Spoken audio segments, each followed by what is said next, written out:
It is that time, my demons, and it isn't even Halloween yet, but we've already got the biggest treat we could ever possibly have.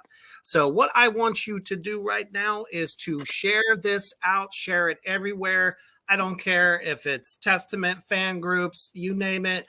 I've done it. It's everywhere. Share this broadcast out now. This is your chance to meet a legend of metal and probably the biggest legendary extreme metal drummer, Gene Hoglan, who I can't, there's so many projects I can't even count.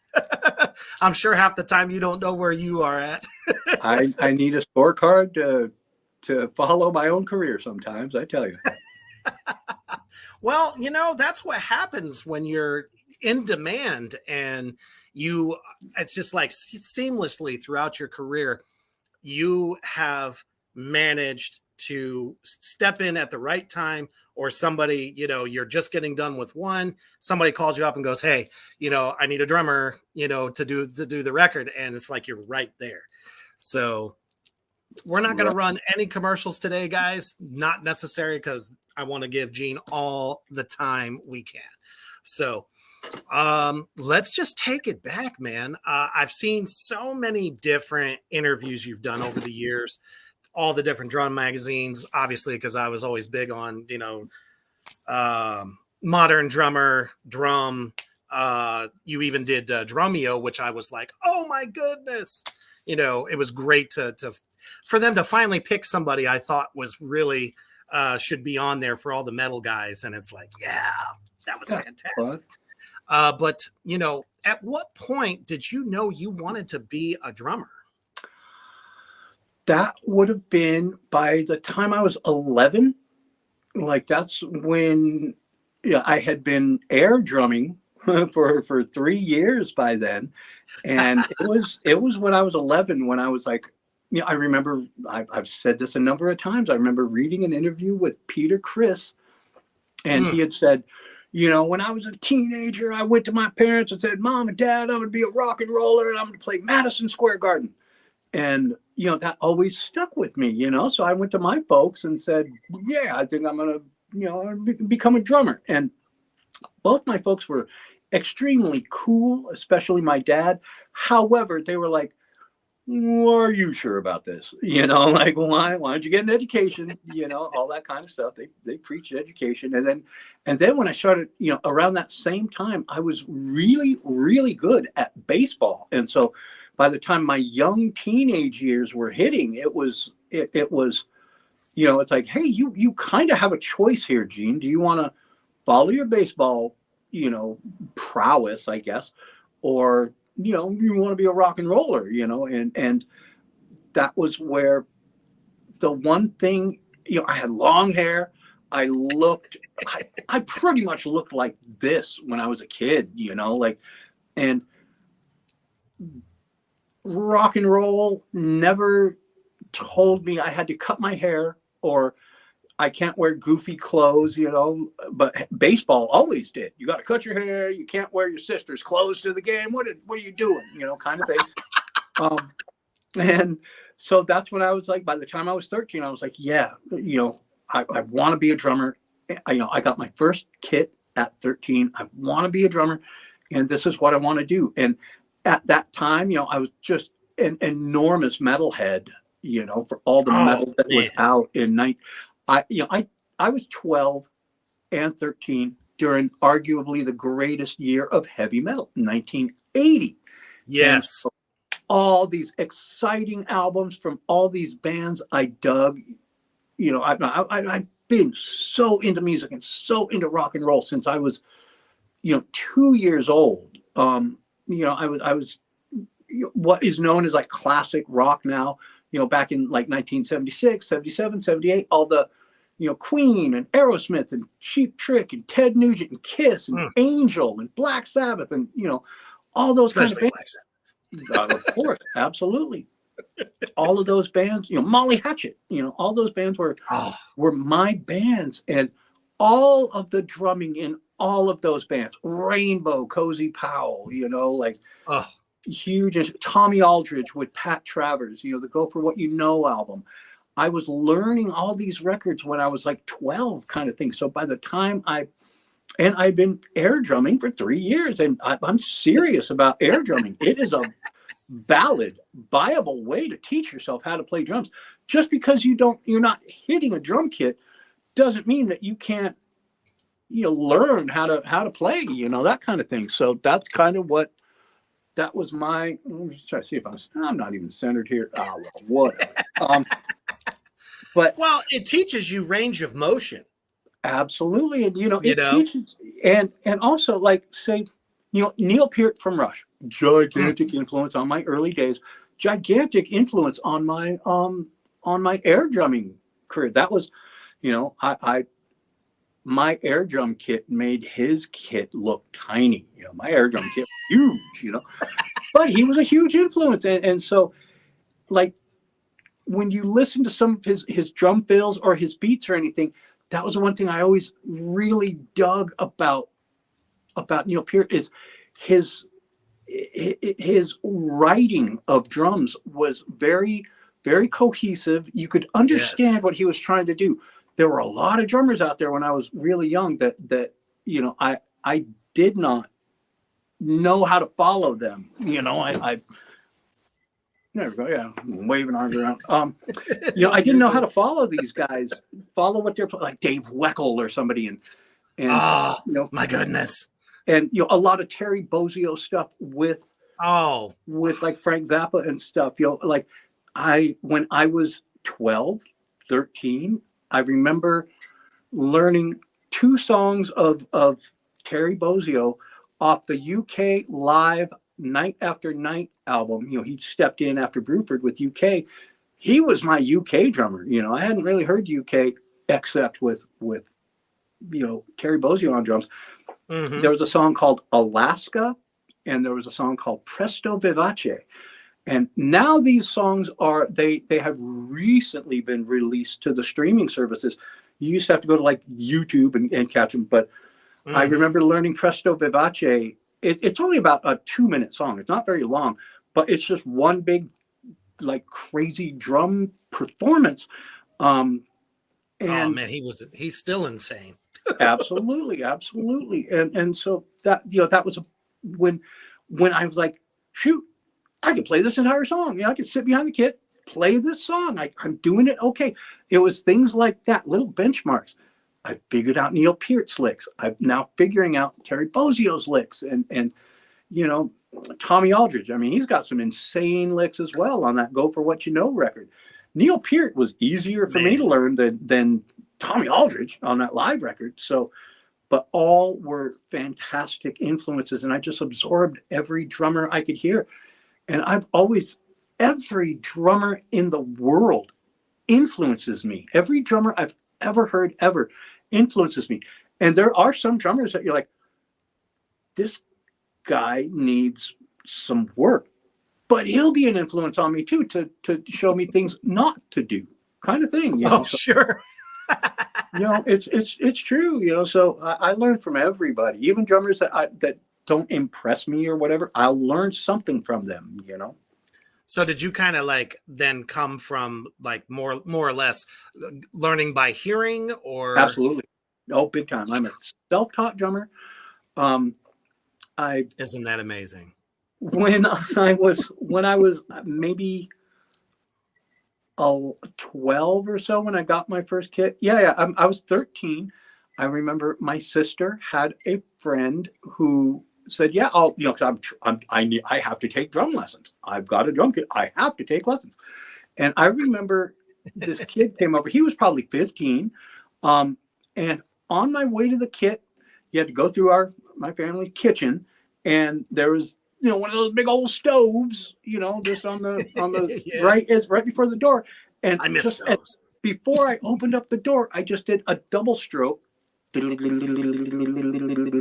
that little glass wall. And the kid stopped me and said, "Whoa, what was that?" I was like, he's like, "What did you do?" I'm like, I don't know. I had no idea it was even called a double stroke. And he's like, I can't do that, man. You don't need me as a teacher. You don't play drums. And here I played drums for a number of years, and I can't even do that. And I was just like, okay, well, there goes my lesson, out the door. So that was really about the only lesson that I ever took. Now I take lessons all the time. Just I can watch somebody, or I can learn from everything. And that's kind of what air drumming was when you're breaking down somebody's parts, like a Neil Peart or something, just He was always good for that too. What's that? All those instructional videos and stuff, that he had done throughout like the early days coming through the 80s. He was just amazing at like showing how he does these licks. Neil Peart did instructional. I had no idea. I've watched one, and that just makes it more kick-ass. You never even seen any of those. No, I didn't even know. I remember I went to DW like about a decade and a half ago. They invited me up, and I had to do some kind of just a function at their office. And I remember they handed me a whole bunch of Neil Peart drumming DVDs. I remember he was doing like the hockey theme from Canada, hockey night in Canada kind of stuff. And I was like, wow, I didn't, he's made DVDs. I had no idea, and now you're telling me he did that stuff in the 80s? Shoot, I had no idea. I never watched any of them. I watched a Dean Castronova one, He's one of my favorites. Absolutely. He is an absolute influence on my I could point out entire songs that I steal so much from Dean and you got to record on his kit at one point, right? Well, we were considering recording on his kit, but it was such a contentious recording session that I didn't want to make any waves and go, that's Dean Castronovo's kit sitting right there. Can we use that one? Also, it's just in a slightly different configuration than what I was using. However, there was a lone snare stand sitting by the kit, and so I pulled snare stand over and I draped my towel on it. Kind of that was my towel stand. But I was like, oh my god, this Dean Castronovo's snare stand! I draped my towel on. Can't you believe it? So there is no chorus to Symbolic without what's that? Forbidden City by Marty Friedman with Dean Castronova on drums from the Dragon's Kiss record. Somebody go check that thing out, and you'll be like, Hoglan, you're a champion thief. Totally stole it from Dean Castronova. That's one thing I will always. It's a point of pride. I'll tell you where I got this lick from. I steal all the time. So that's true. Drummers are supposed to. We have a limited range of stockpile with which to work. So. There's thievery all over the place. Oh, sure. Absolutely. I mean, we are who our influences are. It's like, people used to tell me all the time, oh, I see you're using some Buddy Rich licks there, because Buddy's like one of my all-time favorites. And some of like the fusion guys like Weckl, Steve Gadd, right. That were really kind of breaking down doors in these pop songs, not just the jazz fusion stuff, but, when Gadd was playing with 50 Ways to Leave Your Lover, Paul. That's Simon. right. I mean, look at that. That is not a pop drum beat. It's not. It really isn't. But it's in that setting, and people just especially metal community growing up during that time. All that other stuff is just like, no, if it's not heavy, I don't want to hear it. And I'm like, when I got to high school, I started just opening up my mind to Right. some of that. And I was just like, oh, I need to learn that stuff. Right. Absolutely. And that's why, like, for me growing up, I was, metal AF. However, I was even more music AF, like heavy metal, flat out, best style of music ever invented for me, for my taste. However, I could never just limit myself to that. God, I remember I was in Dark Angel, and Fishbone was my favorite band. Like, my favorite bands very frequently are not, are outside the metal realm, because I just grew up on music as well. And that's why I always figured, like, if you take a Steve Gadd influence and bring it to this, or you take a, Fish from Fishbone influence and bring it to this, you're just going to grow your own repertoire and your own style. And, having a Motown, lick in a metal song. I mean, it's like that. It just, you have a stockpile of go-to items as a drummer that if you listen to all forms of music, you're not just going to go, well, I've got a, I've got a Nickel McBrain lick. I got a, Dave Lombardo lick. And then I got a, a Cozy Powell lick over here. If you try to just widen I would tell any drummer, like, listen to everything and bring all things to the table. Steve Gadd with Al Di Meola, I've said it a million times, he was a gigantic influence on the Individual Thought Patterns record. So, there's that Bembe beat that he did in songs like Casino and All Over the Elegant Gypsy record. Oh, just all over the Al Di Meola stuff. I'd never heard that beat before, let alone applied to metal, so I was like, instead of going like the typical Death thing, do that I was like, wow, that's really fun. That's you're expanding your own horizons. You're not just doing the tried and true lick that's been done a million times. Bring something new to the table. And that's what I've always tried to do, because I thieve so much. I hate so much. It's like, if you're going to steal as much as you do, you better leave a lot of stuff in there, like I remember when I got just kind of like, having that Tommy Aldridge influence, when it seemed like the whole metallic world was doing like a lot of strokes on the, kind of the Neil Peart, or like say, like a Mitch Mitchell kind of, like, Keith He's Moon. another one. Right. All those guys are great drummers, but a lot of drummers were doing the kind of just, let's throw the sticks around quite a bit. And me, I would try to construct things like say the, a huge influence on me was the intro to Where Were You by Journey. And, Steve Smith and Vinny Appice used that same lick in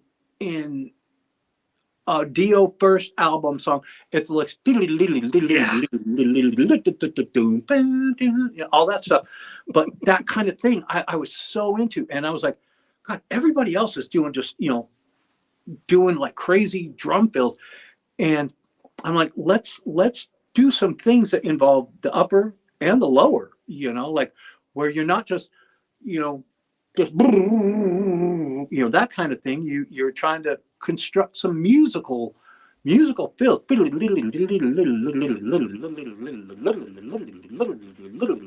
there you go. That kind of thing.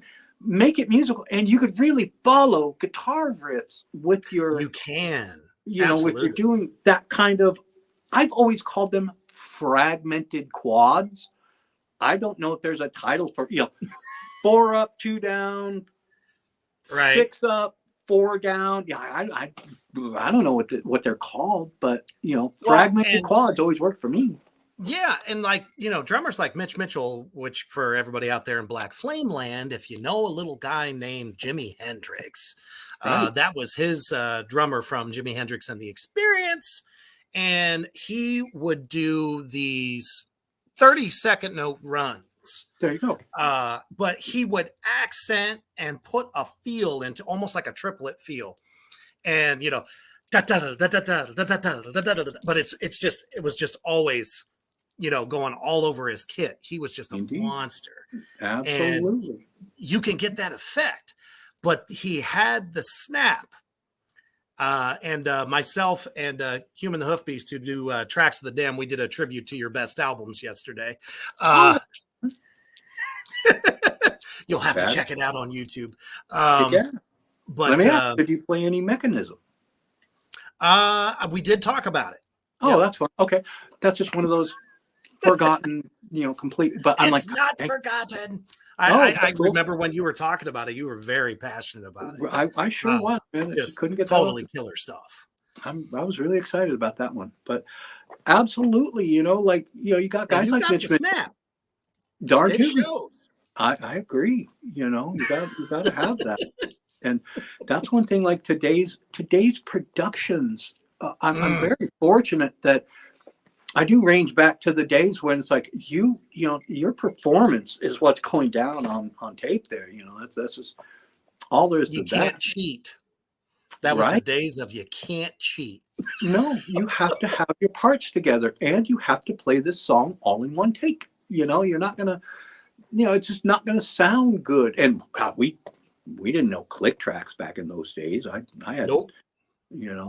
I'd been putting out albums for over a decade when I used my first click track kind of thing. So, well, there's a reason they call you the atomic clock. Oh, that's fun. Well, it was. I was at best a coal-driven egg timer back in the early days. There is just such crazy meter all over Dark Angel records and over Death albums. I mean, especially the Death stuff, the rhythms that you pulled out, and multiple time signatures on Symbolic is just legacy for me. It was just so monumental to hear Death in that way. I think honestly you influenced that record just as much as Chuck Schuldiner did. Well, thank you. That is very cool. Actually, I was hacking on my meter. You felt that shit. You know it. You did. Absolutely. And that was where, when Chuck had sent me the, I've always referred to it as the adorable riff tape. It was a Ghetto Blaster recording. He didn't have any kind of recording system other than a pair of Ghetto Blasters. It plays one rhythm guitar to that Ghetto Blaster, then presses play, sends it over to this one, plays rhythms. Harmonies and things like that. A second guitar into that one, and then sends that tape out to me. It was. There was no timing on there. There was no metronome to any of it. So it was like, you got to know your instrument. Well, indeed, and it was a lot of those riffs. It's like, I don't know how to put a beat to this other than I'm going to kind of follow the beat with my kick drums, which was something I started doing with, I'm going to follow the riff with my kick drums. There's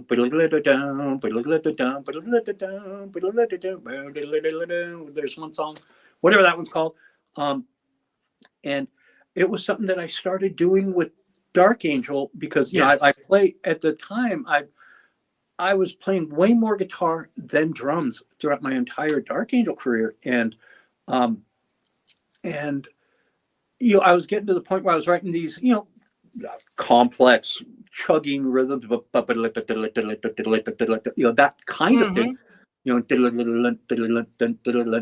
and I was like, well, I've been playing these patterns, these kick drum patterns since like Death is Certain, Life is Not, and things like that. So why not? You're playing this odd pattern. It's not just all the way straight 30-second notes. You got this kind of militaristic little pattern going on with these. why not just take your riffs and start conjoining these things? You can do both. And I've never heard anybody do that before. So, hey, I'm sitting here on the toilet writing patterns on my feet, and I'm guilty as charged as well, man. right, we all are, and You we got to get the pass the time paperwork. somehow, right? Absolutely, you get that paperwork done, then you go grab the guitar, and then you write the riff underneath, over the top of this pattern that you just wrote. And I was like, wow, that's a really neat thing I don't hear anybody else doing. So yay, Dark Angel has this.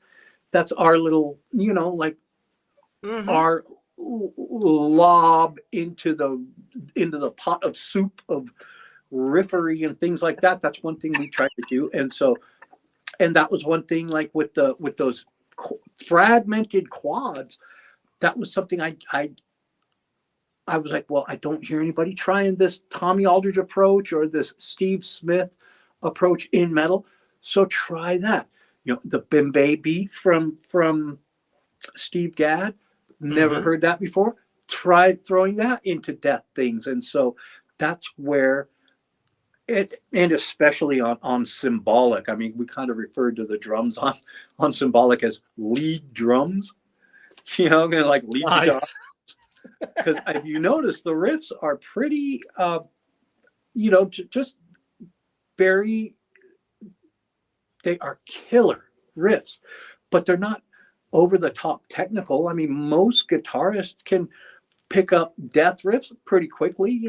That's it. They're not over the top technical to where you're like, oh my God, I can't make that out.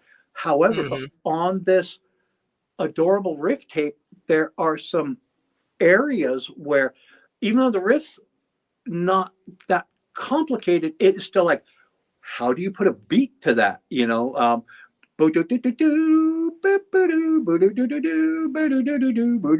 How do you put a riff to that? So I'm like, to start one of those songs. What is it? I think that's Individual Thought Patterns. That kind of thing. There were riffs that I don't know how to play a beat to this. So come up with something. If you hear like punches and stops in the middle of any of those songs, it's like, I couldn't come up with something there, so. But they were so powerful though. And, one of the things I always preach to other, drummers that I know is like, sometimes simplicity is what's necessary. Even if it's just an accent and it adds a new dimension. And every band performance, that you do, you're always like upping the game. So the fact that now the cat's out of the bag, for everybody out there in Black Flame Land and myself, and of course I know because I've studied your career so much. Even though you're stealing these licks, from these other drummers, you wouldn't know it because it was never done in metal. And that's where you pioneered a lot of stuff. Thank you. And that had to be exhausting because Leave Scars was the first, real Dark Angel record that I was just like, this is it. This is something super special. I mean, obviously I was with you since, Darkness Descends, but sure. that very next record, I was just like, oh, and the Led Zeppelin cover you guys did on there was just so fucking fast. I was like, oh, I like it better than the original. Oh my word. Well, you might be in the minority with that one, but I appreciate that. That's very cool. I thought it was great. I mean, the whole album, that was, back when listeners would start with the first tune and go all the way through. There was nothing to flip through. There was no reason to, especially with what you guys were doing.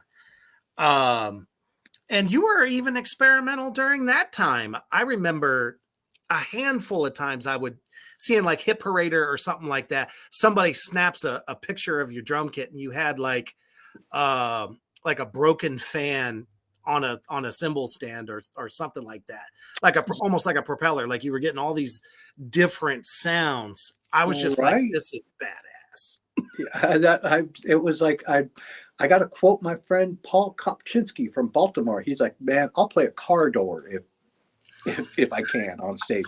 But that was such a great quote, and I applied that to many a thing. Like I would find, like found percussion kind of thing.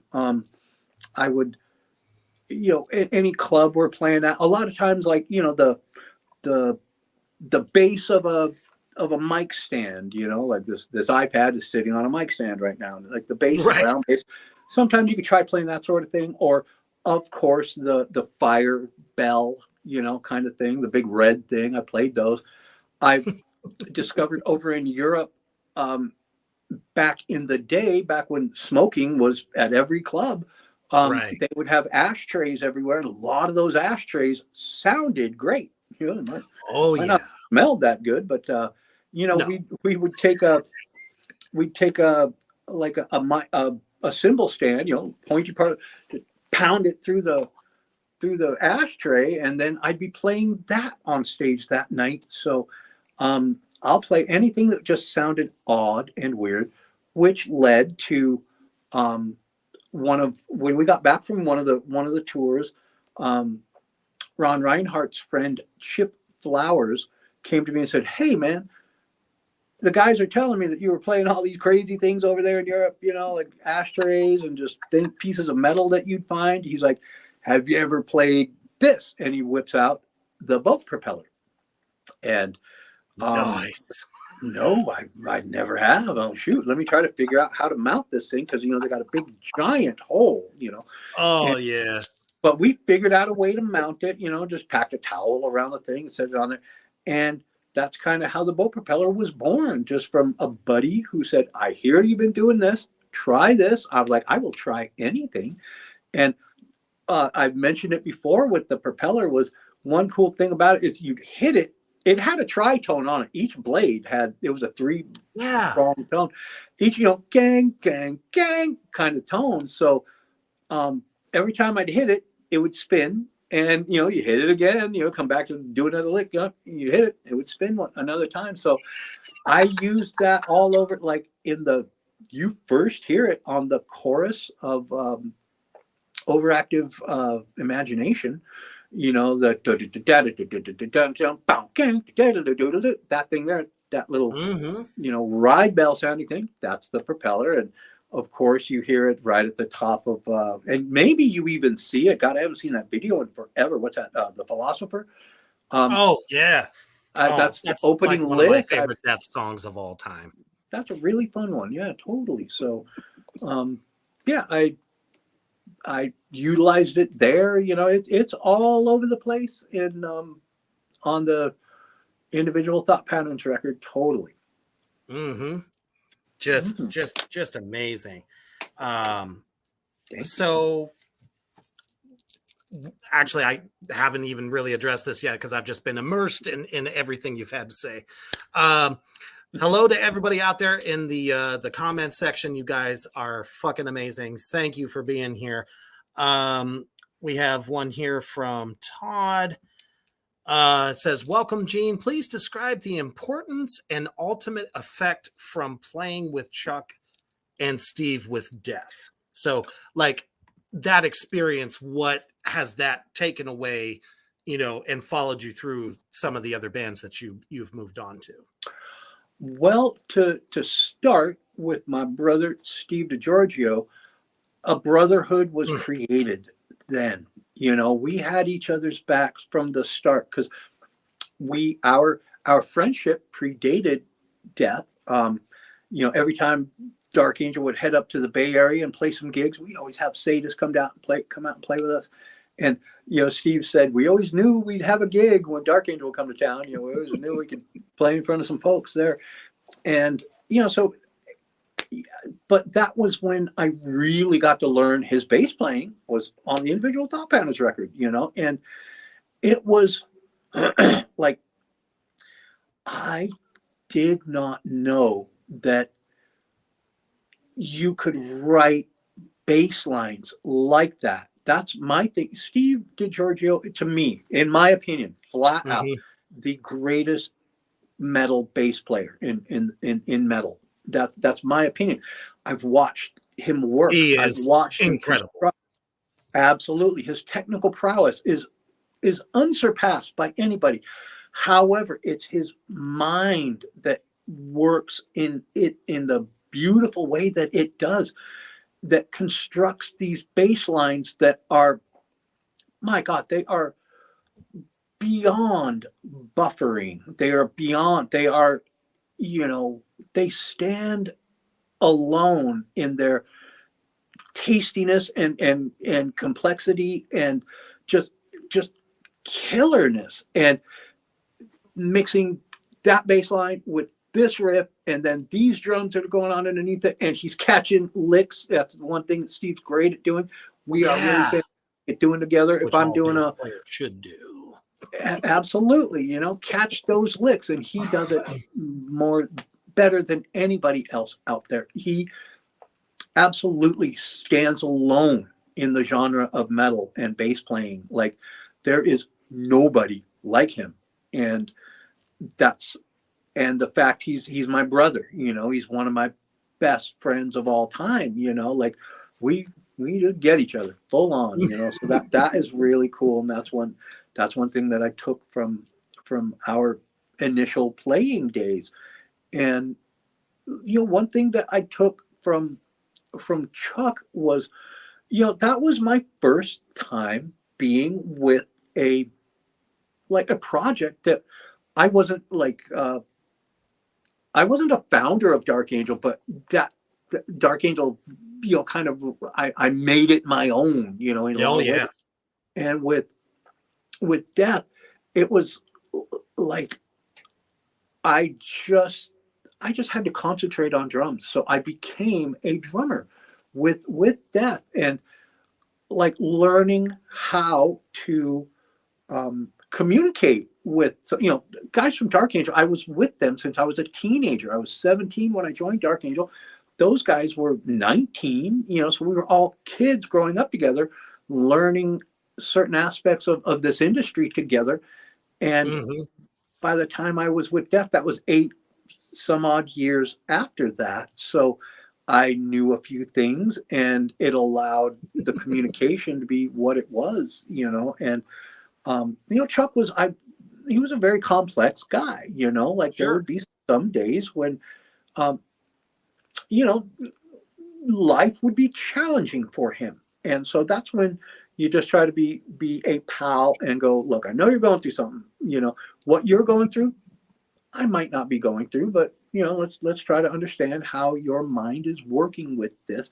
And so that just taught me gave me, how ways to figure out how to communicate, how to accept communication from other people that are going to come in and out of your life. So there you go. And it was a blast writing all the material with Chuck, like the Individual Thought Patterns album. We did that in 3 weeks. Just mind-blowing. 3 weeks. I was mind blown by that at the time. I was like, wow, I can only imagine. And nowadays, that's adorable. Like, right. God, sometimes getting 3 weeks, if I got 3 weeks to work on a record, yeah, there's so many times when the first time I am playing these songs are, in the recording studio. I learned them on the way to the studio, that kind of thing. And so holy shit. Yeah, well, that's DethKlok for you. I mean, that's how DethKlok. Oh yeah, we'll definitely get to that. Right. However, the Symbolic album, we had like 6 months, 9 months, something like that. 9 months, I think it was, to go over to get that one together. And that's why you notice there's those are 2 different records. They stand on their own, in their own ways. To me, Individual Thought Patterns, there is an immediacy to it, like the train fall off the track. What's that? A little bit of a rushing factor. A little bit, yeah, and you hear it in the drumming. You hear it in the song. The songs weren't very well lived in, so you get that immediacy right out of the gate. and that's how Symbolic was, um, in a separate world. The songs did have a little bit of time to just kind of sit and set and coalesce together, in a way that individual thought patterns was, it's like you throw the dice and that's what you come up with. And with Symbolic, we had so Still much time. badass though. Yeah, I did both albums. They're both. I don't have a favorite album. The Oh, one that's thing got I to be do, tough. right. I do feel like there are moments on Symbolic where I wish I did not overplay like I did. I really felt like you could have changed my name to fill all gaps, for the album. There wasn't a lot of like, and Steve DiGiorgio is who pointed it out to me. He's like, Oh on this shit. song over here, I wish you'd laid off the kick drum just a little bit, allow me to kind of come up with something that where you and I are just really grooving, just really locking in super solid. But you got that really crazy kick going on, and I'm just trying to, what do I do? So Steve helped me, like, okay, learn how to serve the song. And that is one of the things that I took from like the Symbolic album. On the next pile of albums that I put out, I really did try to serve the song more than being the lead drummer. Like, hey, look at all this stuff I can do. And a Man, friend of mine, just your grooves alone though, is just amazing to all of us. So, it's like when you really go a little bit more ham into filling and stuff, it's like, oh shit. That just that, kind of like made it that much tastier. But yeah, I totally feel that because I felt like I've done that on a couple of records myself, believe me. sure. I know how that feels. The record I did 5 years ago, I'll listen to him and go like, why the hell did I do that? Right. Absolutely. Well, that's, the, just having, like, that's one of the approaches that I tried to take with individual and Symbolic, was try to, like with thrash metal, with Dark Angel, there were certain elements where I would try to bring a bit of originality, like, hey, a fresh new, angle to things, the double kick Mm-hmm. patterns and fills, all that kind of stuff. Yeah, no one The else was speed really and doing the right, like the speed and the intensity. And since I only had the one, all you got to do, Gene, is just come up with drum beats and play some fills over the top of that. I tried to create beats that hadn't been heard before, like in on individual thought patterns at the time. There were a lot of, just try to do things that you just haven't heard anybody do. And for Symbolic, the same kind of thing, like God, Zero Tolerance, the chorus of Zero Tolerance is like, what in the hell is that? Like, okay, just try to do something that you just haven't heard. You haven't heard it a million times before, so just try to create some with some originality or something. Just try to do something, but also musical that can be understandable. That's where the Neil Peart really came out. It's like, he's got a million beats throughout his history with Rush, that those are amazing beats. They're challenging, they're technical to a point, but they're not so ungettable. That's what I would try to do too, just like, yeah, try to make things challenging, but try not to just, go so over the top that you just can't figure these out.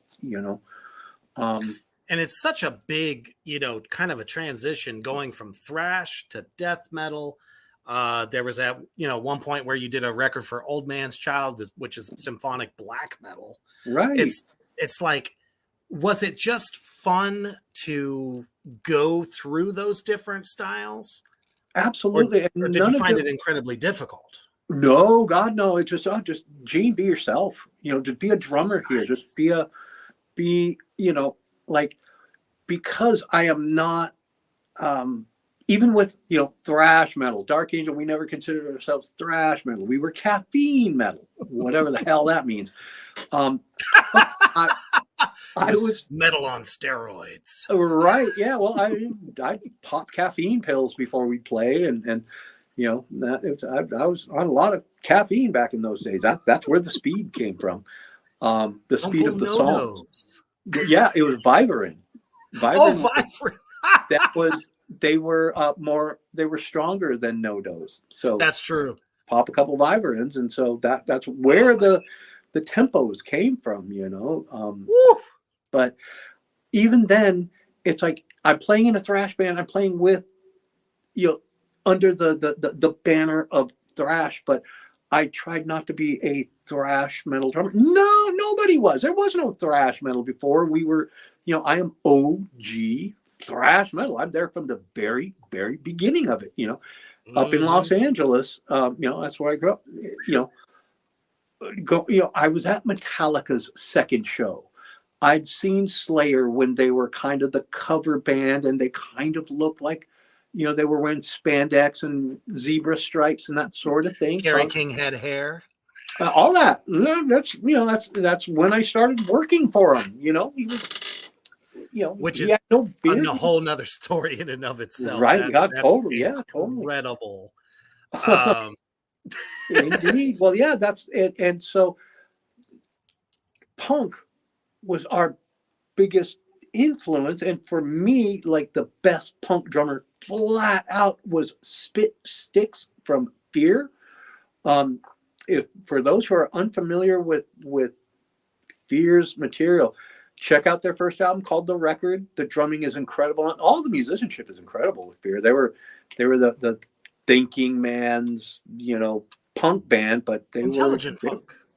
Yeah. That would, kick your ass as well. Lee Bing was a tough dude, when I was growing up. But thrash metal, the templates of thrash metal come from Judas Priest and Iron Maiden, Motorhead, and Anvil, and Raven, and all that. So we were taking those templates, applying them towards thrash metal, and thrash metal absolutely, gave birth to death metal. That I've always felt that, and and definitely the evolution. Darn tootin', without thrash metal, there is no death metal. That's what I always felt, and that argument of who created death metal, it's a valid one. I'm on both sides. I'm right. Gigantic Jeff Becerra Possessed fan, gigantic Chuck Schuldiner Death fan. So I try to stay out of all that. But hey, Possessed had the song death metal,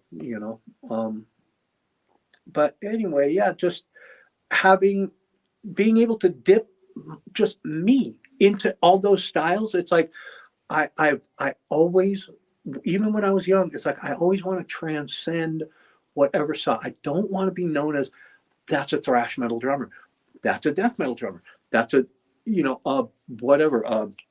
melodic death metal drummer, or that's a technical metal drummer. I just wanted to be known as a drummer, and that's what I would like to be my legacy, which I don't do enough non-metal albums that show my things that I can do outside of flying double bass and thrashing beats. I don't do enough of those to leave that kind of legacy, but I've done enough of it to explore that legacy, like a lot of Devin Townsend records and just other albums. Oh, yeah. That's exactly where I was about to segue, because, fair enough. Going from Death and then, a couple of, different albums in between there, you find yourself in Strapping Young Lad, which it just was creative beyond all recognition at that point. Did you kind of feel like you really fell into a situation where that you could just be as creative as you wanted to, and it was just so heavy, especially working with such a dynamic vocalist like Devin Townsend? Absolutely. And that was Strapping, towards the end of my, Death era or whatever. Mm-hmm. Strapping was the exact band that I was looking for. Um, and Devin was the perfect, just collaborator that I wanted to be there with. Because like we had started working on, like with Chuck, we started working on the Sound of Perseverance material. A lot of that stuff was, when I heard Sound of Perseverance, I was like, I remember this song. I remember this song. I remember that pile of riffs. I remember, all this stuff.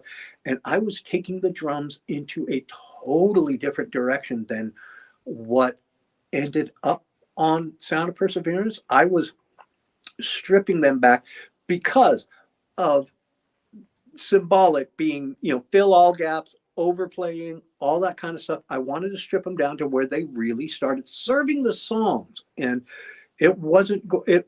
It was going to trip people out. People are going to be like, "Hey, what happened? We wanted this next evolution of just total psychotic drums, where you can't figure out what you're playing there, Jim, because they're so over the top complicated." That was precisely what I didn't want for that material, and um, ironically, that material came out, a number of years later with that exact drum approach from Richard Christie. It's like, let's just play everything, like fill all gaps. Richard just went crazy on that record. It is a challenging album to try to cover, but it can be done. But it takes a lot of focus to figure out what in the world he's playing on songs like Spirit Crusher. But Right.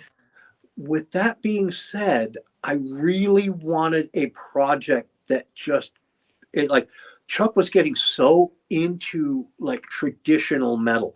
He was reverting back to like the early 80s kind of approach. 84 was about where he was cutting off what he was listening to and being influenced by. And you do hear it in the riffs. And I, with Dark Angel, we were part of something that was brand new and fresh. Again, I'm Yeah. OG thrash metal. That kind of music had never existed in the form that we and all the other, all the Slayers and Possessed and all the heavier bands were doing.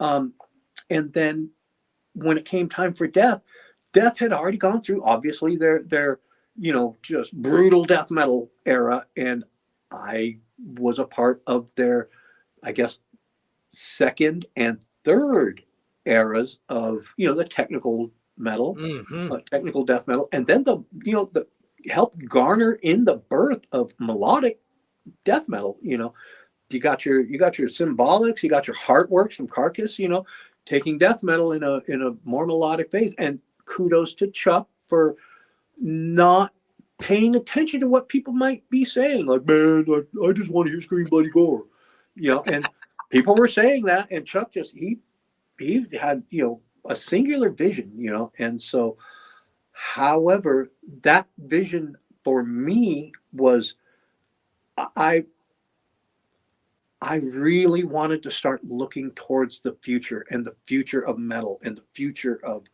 of what power and just psychosis and modernness. Let's 84 already happened. Right. Kick-ass year, It's time to 83, up the another great game. year. But let's, it is 1996. Let's see Right.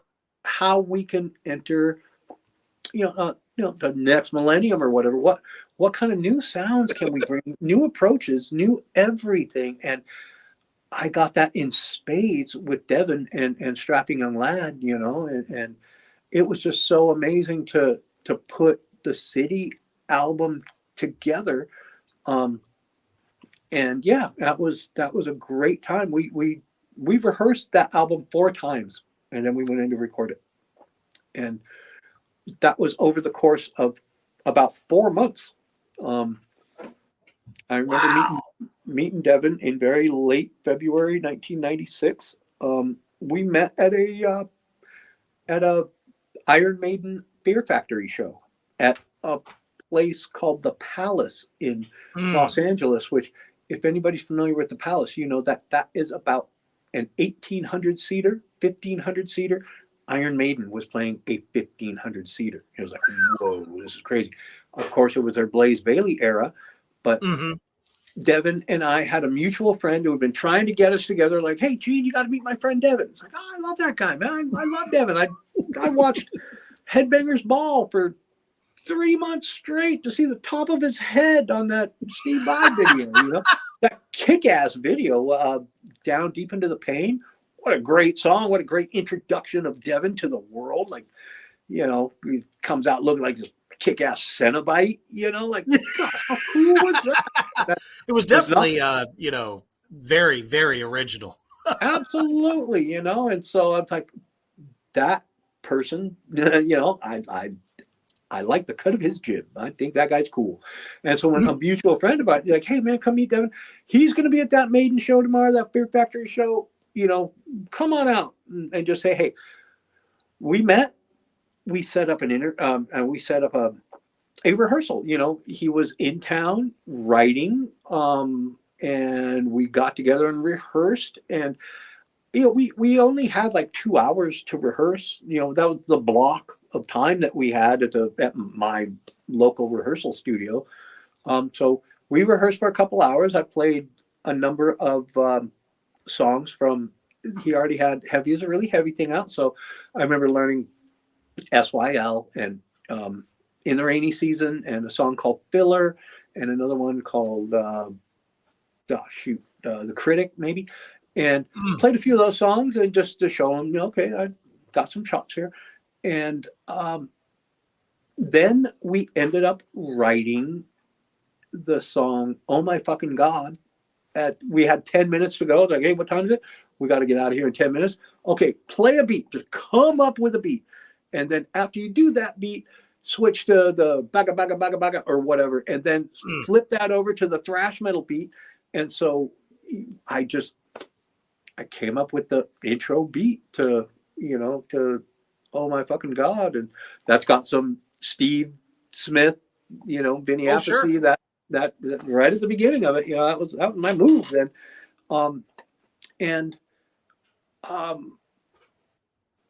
It was great. We wrote Oh My Fucking God in 10 minutes. We wrote the majority of the song in the first 10 minutes and in the last 10 minutes.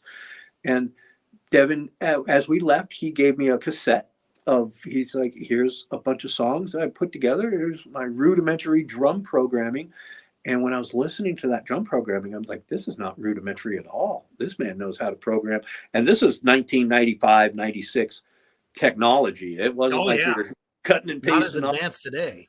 No, you're working with the little Roland drum machines or the Alesis HR16 drum machines, all that kind of thing, which I got pretty prevalent on. But yeah, he was a great drum programmer. He came up with some really killer patterns and beats and things like that. So I'm like, let me, he's just like, just do you to this. And so, we went another 2 months or so without rehearsing, but I had this tape. So I just learned it and got back in the studio for the second rehearsal and showed him what I was coming up with. And I remember him telling me later, he was like, I was actually kind of disappointed with your playing the first time we got together. And I was like, I understand that. Yeah, I've heard you were killer. And I was like, I remember that it wasn't, I had gone about 2 months without drumming before the first time we got together, you always fall back like a my chops were whenever that happens at the time. And I think it was the second time I've been not rehearsing it, but learning it. And I learned the stuff. And I remember I was giving a bunch of drum lessons at that period. So I was doing more drumming than I'm not a lesson giver either, believe me. I would take one. No, gosh, you wouldn't want one. But the next time we got together, Devin's like, okay, yeah, I get it, And those were the first blast beats I was ever, really playing, that kind of thing. And so, we which evolved out of thrash, in my opinion. Oh, absolutely. Yeah, big time. I mean, people thought I was playing blast beats with Dark Angel. Like, See, look at those blast beats in the Burning of Sodom. I'm like, no, that's double time. I just really fast hand. They're like, oh, I thought you were doing, bugga bugga bugga bugga bugga bugga. No, it's all that. But mm-hmm. anyway, yeah. But the unison blast, whatever that's called, I remember first hearing Nick Barker doing that with Cradle of Filth and Yep. the kind of the suffocation Mike Smith blast sort of kind of thing, whatever the name of that is. But that was the one that Devin liked, and that was really powerful. Pop, pop, pop, pop, pop, pop, pop, pop, pop, with the double kicks going underneath it. There was an example of like, well, gosh, I mean, I wasn't really good with doing a single kick under all that. I would do the da, da, da, da, da, da, da, da, Oh, sure. Like, that's the way I do it as well. A lot of guys were, like the Pete Sandoval fans would be like, "Oh, you're cheating if you're not." I'm like, absolutely cheating. I'm not gonna kill myself with one foot and do all this other stuff. Because I have plans, and that's right. Those plans were, if you're doing this kind of thing, and you're just keeping time essentially, pop pop pop pop unison, then start coming up with patterns under those. Yeah, it totally frees you up. Yeah, absolutely. So it's like, okay, well, that's I could go just alternate strokes, or I could kill myself and try it that way, or I could try to elevate this thing that exists and elevate it into some kind of musicality by creating patterns underneath, and I'm like, nobody else is doing that. Try this, HOGLAN, and see how it treats you. And it became really fun. It just like, how can you come, what kind of fun pattern can you come up with while you're just unisoning, but it gives you, just an example to create some patterns and have some fun with it, and really, make that blast beat turn into something other than what it's historically been. You get to make some music out of a blast beat, for God's sake. So there you go. That's pretty fun. That makes it that much more amazing, in my opinion. So one of the questions from the comment section, Todd says, I saw strapping with Fear Factory and Soilwork. Devin spit throughout the show in the air on the audience. Did you ever get a shower from Devin? No, but he'd bathe me from time to time when I requested it, rub my back on it. No. You know what? Devin's spit has never touched my person, let me tell you. But I believe it that he was spitting. God, Jesus, God, he... Such an intense performer. Absolutely. And that was, and it was a way, like when Devin decided that, hey man, this is not for me anymore. I understood that because, back in the Heavy is a Really Heavy thing and the City days, he had a lot of anger inside him over some things that had happened in his recent history. And sure. I understood that. And he had a lot of aggression that he wanted to get out. And a lot of that aggression was, being the Don Rickles of metal, just ripping into the audience and like, just, I can't believe he just called us those names, like, here's my ticket. I bought this ticket to your show, and you're telling me I suck and I should suck a turd to a point and stab myself to death with it. Like, God, just insulting the crowd. And it got to the point where we would just feed him lines during the day. And then sure enough, there's that line, coming out. Somebody would tell him something during the day and he'd just use it that night. And so we had a blast doing it. And there were a couple of times when, just Don Rickles was not the ideal approach for a frontman's, influence at times. And there would be times when the audience would take rather unkindly to it. There's a couple times when we've gotten into brawls and things like that Oh from the shit. stage, and because we're just harassing people. And but that was one thing about Devin. Devin is to this day is the most non-violent person I totally believe it. imaginable. But especially these days. But Devin would be like, "Look, I got you and Byron standing behind me, you two big hulking behemoths. I feel pretty safe on stage." Right. Uh, and then, of course, the tragedy that occurred that pretty much stopped all of it, and we all know that tragedy. And it's like, let's not put anybody in any kind of danger where if it's somebody taking offense to something that you might say on stage and jumping on that stage and wanting to duke with you, that's one thing. But then Right. things took an unimaginably dark turn. And so I think that was pretty much around the time when Devin was like, "Man, I don't know that how I feel about my shtick." And there was a number of other things going on for Dev as well, but I think a lot of that, helped guide him right out of, the that sort of persona into the lovable, happy Dev that we all know and love now. So there you go. Exactly. Right. So, scaling back a little bit, there was a comment that is going to definitely lead us into one of your current bands. Kyler says he wants to ask, what is your favorite DethKlok song you got to work on? Boy, I'd like to know, was that autocorrect on your DethKlok? That's Oh, adorable. I didn't even catch that. Okay, good Right. thing that I understood where he was going with that.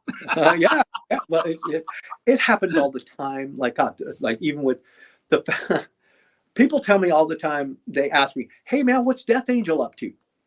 Or, "I love your work in Death Angel," Oh, and fuck. I get How? that all the time because of you got a Dark Angel, you got a Death, and Eh, so I get that. I was like, well, I don't know exactly what Death Angels. I think Death Angel's writing a new record right now.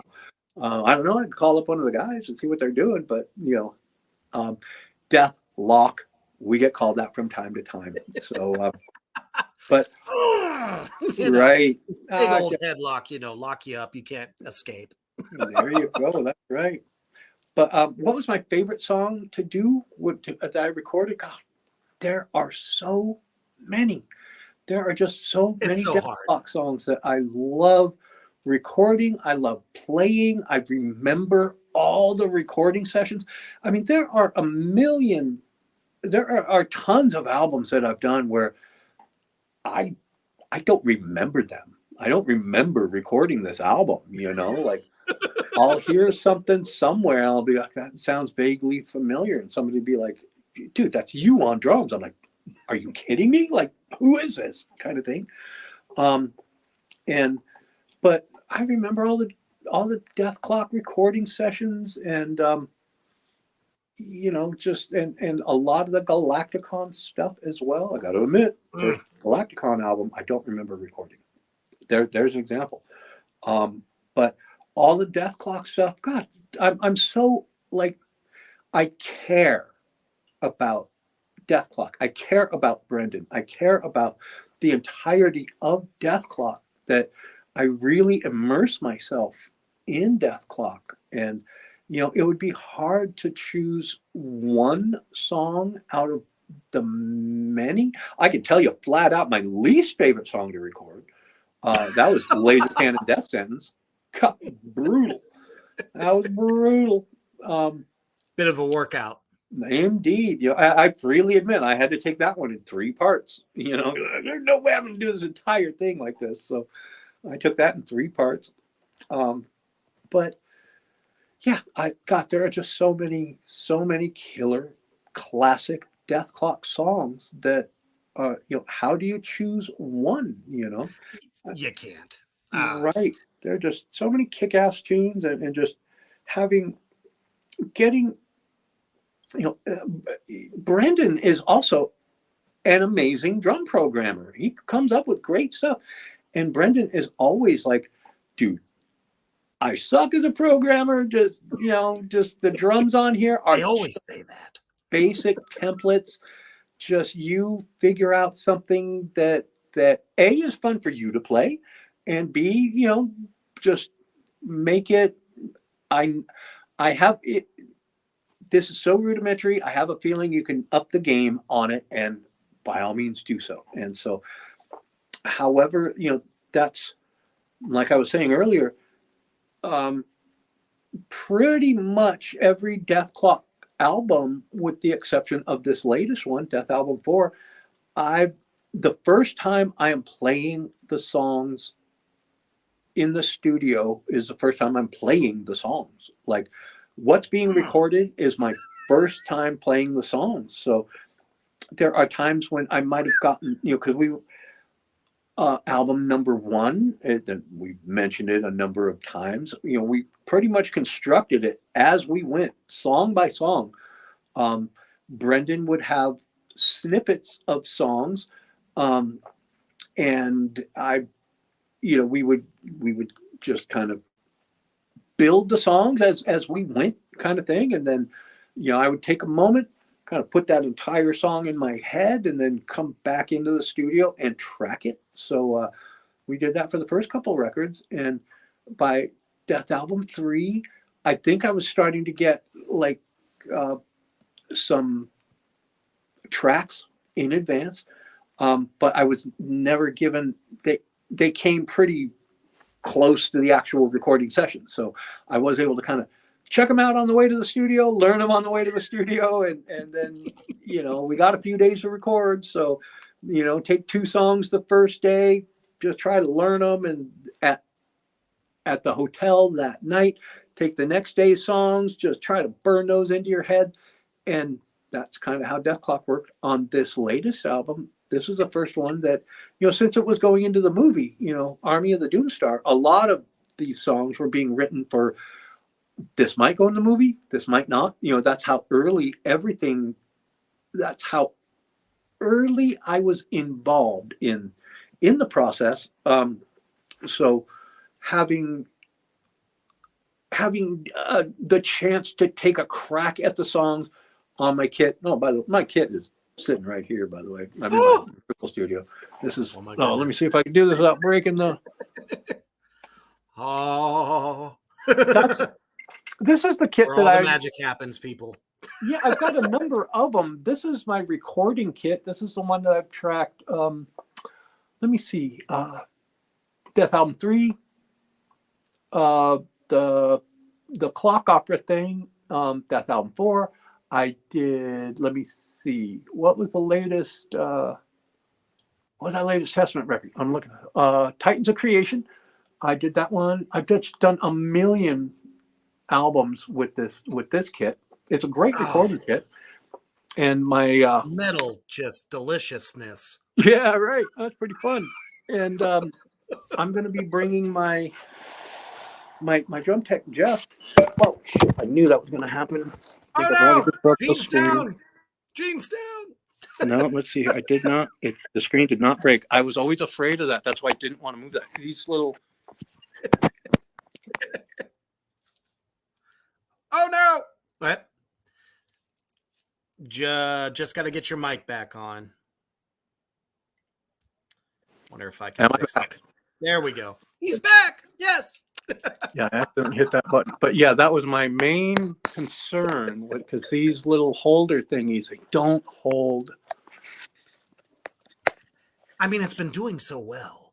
I know, but I was like, don't move it, don't move it, don't move it, don't pull it around to show the kit.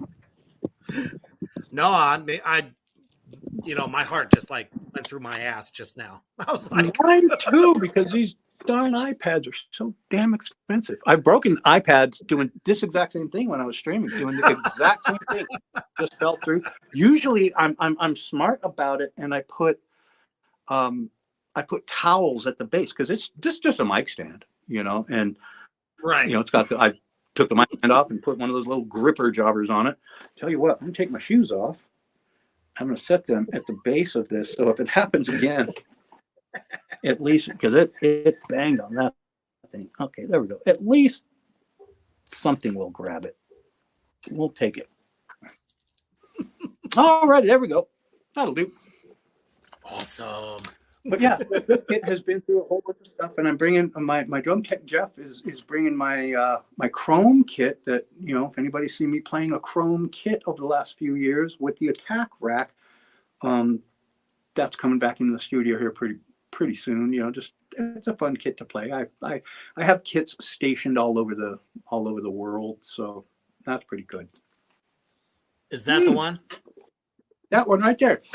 And you could see over to the right, you could see Thumper's foot. Amazing. You can see Jeff, my tech's foot. But yeah, that kit right there, that's coming back to the studio. We just finished the DethKlok run with that one, and you know, it's a great kit. That one's a Pearl reference, and they're amazing. You know, those are just so killer and crushing sounding, and this one here is a session custom, you know, just masters maple kind of thing here, and it sounds great in the studio. And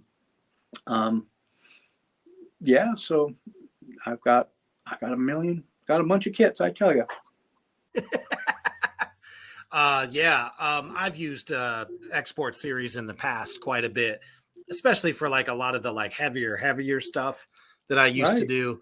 But now, you know, I'm doing a lot of doom metal these days, so believe it or not, I'm using a Swing Star. Wow, I had a Superstar. Wait, Swing Star. I remember the Swing Stars. Yeah, are those? I'm thinking Imperial Star. Imperial. Yeah, that's one. Yeah. Board, but the Swing. Uh-oh. I think you froze. Are you back?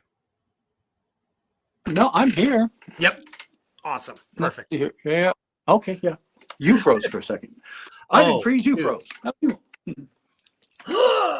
Fortunately, we have. I'm sure we both have pretty strong Wi-Fi's.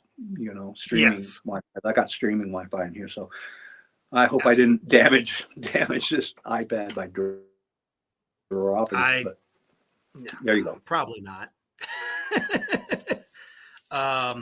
So the one band we haven't talked about was when I saw your Drumeo feature, which for everybody out there in Black Flame Land is like the drummer network to, you know, learn so much stuff.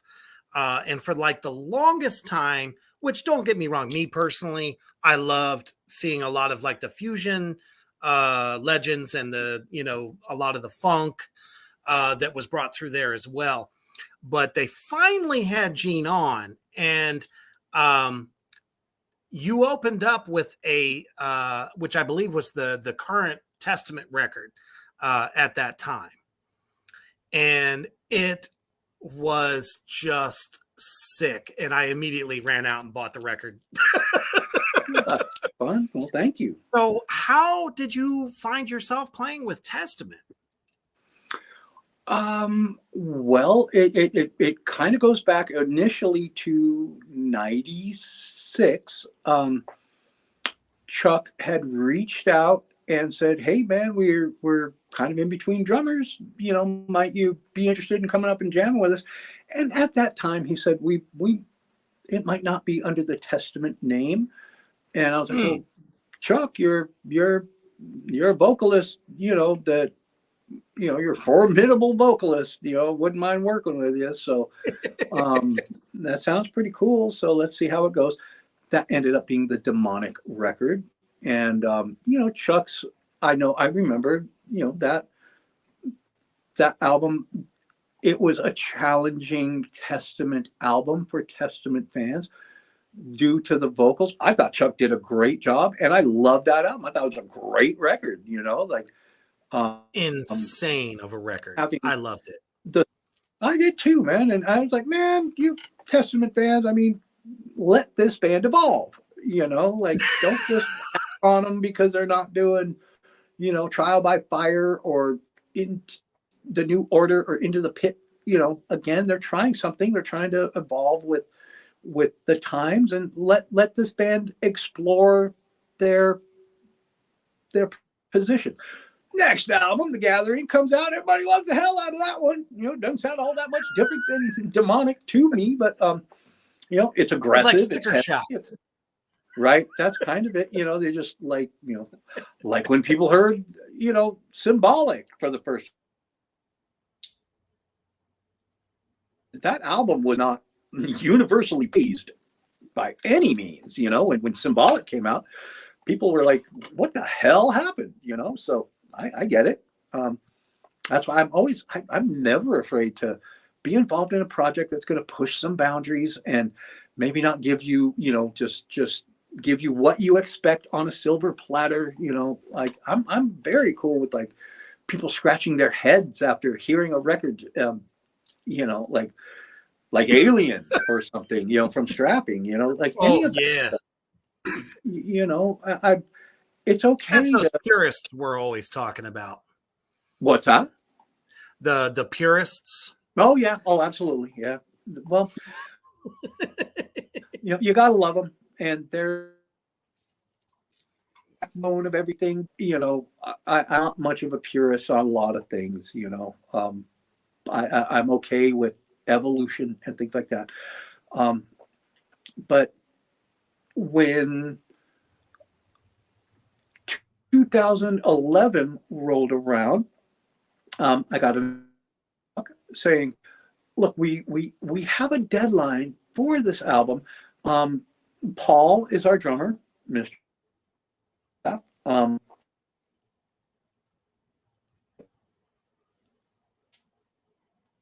Oh my goodness. An injury. Oh, there we're back. I'm back. Yep. Are you back? You are frozen. There you are. I'm here. Am I frozen? I am here. I am well. Okay. There's a little bit of a windstorm tonight. Oh, yep. Got you. Okay, I'm here. Fair enough. Yep. So sorry. Yeah. So he's like, hey man, we no worries. He had said, look, we've got an album we got to do. Would you be interested in coming up and working on what eventually became the Dark Roots of Earth record? And I was like, yeah, sure, man. You're catching me at a perfect time, because at that time the band that I was with was ending their touring cycle, and they were going to go off and start writing. So I'm like, hey, if you need a session guy for this, I'm your dude. So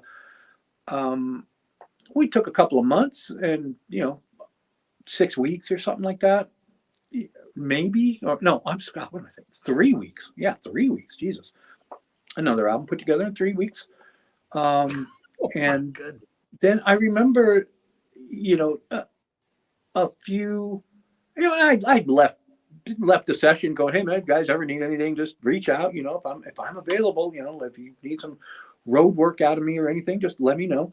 Sure enough, not too long after that, I get a call from Chuck again saying, hey, we've got John Tempesta, as our drummer. We're going out with Anthrax, but Johnny also plays with the Cult, as a lot of people know. He's got about a 2-week gap where he's got some commitments. So, could you come in and play play a couple of weeks of this run with us? And I was like, sure, no problem.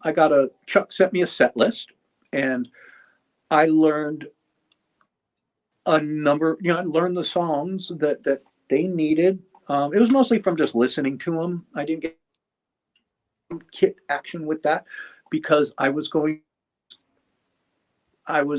rehearsing material for the band Viking, whose album No Child Left Behind.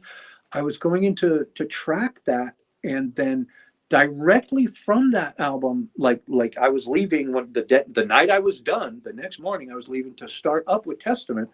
That's just how the scheduling worked. I didn't have any time to really go over the Testament material all that much.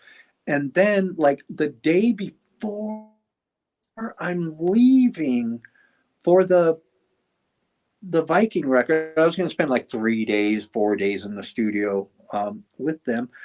Um, I I got in touch with Eric Peterson just to say, hey man, here's the songs I'm learning. I had a few questions for him.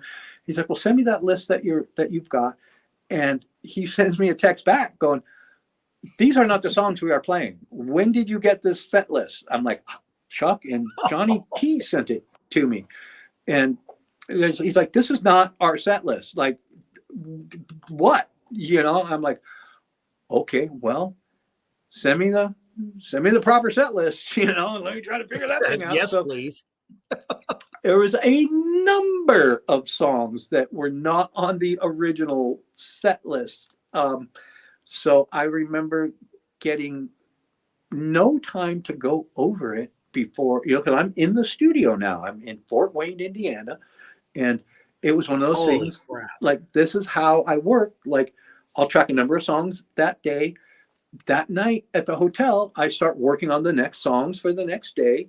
And then, Sure. just keeps on going forward. So there wasn't any time to be pulling up, Testament tunes off of, YouTube or anything. So on the way, I remember we figured out a way to like download all the songs onto a compact, onto a CD. And I learned the songs on the 2-hour flight from Fort Wayne to Texas, where they played. I learned the songs on the plane, and I landed, went right to sound check.